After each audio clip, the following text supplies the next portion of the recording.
It really does seem like your journey has kind of been, a series of steps. I mean, maybe we can go through each one really quickly, but you first kind of put your foot out literally with the with pay equity before moving to LGBTQ plus, and then BLM. So maybe you could talk about your journey a little.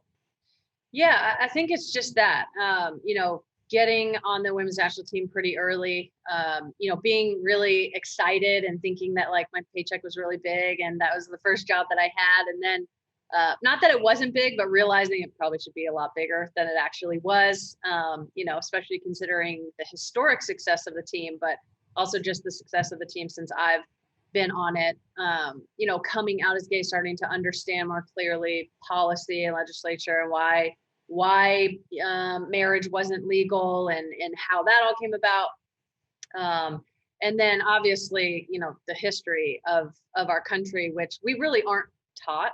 We purposely aren't taught in our schools. We're sort of taught that, slavery was kind of this like thing and we're all over it. But obviously the legacy and the horrors of that are just deeply entrenched in our society in so many ways. And so I think it really like the idea of intersectionality and how all things are connected really just kind of stuck with me. And so I feel like when I'm talking about one thing can very easily go into the other. This is like a system, of white supremacy that really kind of benefits just like one kind of person. And that one kind of person is certainly not me. It's certainly not women or people of color, Black people, Indigenous folks. So I think for me, it's sort of the more I learn, the more I get into it, the more I realize it's all connected.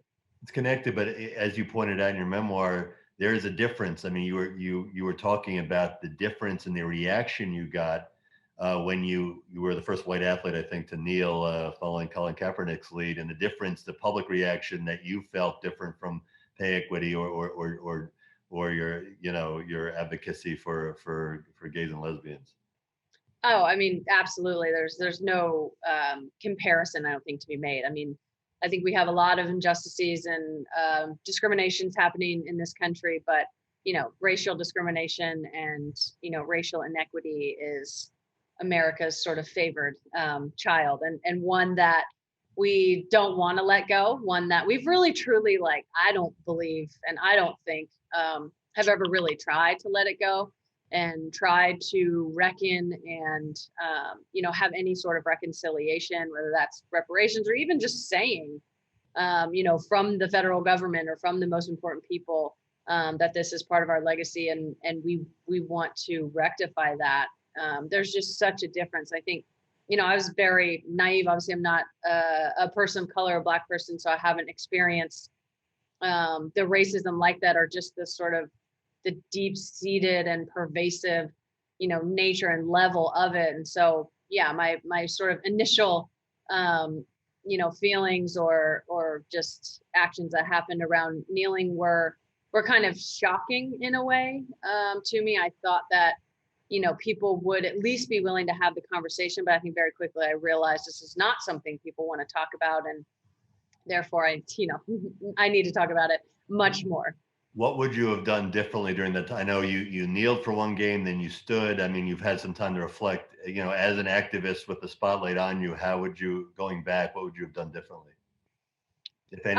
I wouldn't do anything differently. Obviously the Federation at that time chose to handle it the way they did. I never really saw the field again until the rule was made that all players had to stand for the national anthem, a rule which just earlier this summer they repealed and acknowledged, obviously, that they were, wrong at the time and have since repealed that.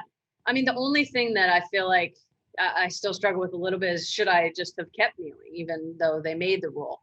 Obviously understanding that they were clearly not happy about it. They were trying to push me out. So I didn't want to lose my job. I didn't want to lose that platform. I, lost it for a while and, felt was out in the wind a little bit and not having the impact that I wanted to, and also not being able to play the sport that I love. But I think overall there's no perfect way to do anything. I think the most important thing is to do something, and you don't have to do it perfectly. You don't have to have all the answers, but to just be sort of, I guess, scared into inaction by trying to have the perfect thing. There's obviously, been no protest ever in the history of this country that's been accepted anyway. So don't worry about getting it right.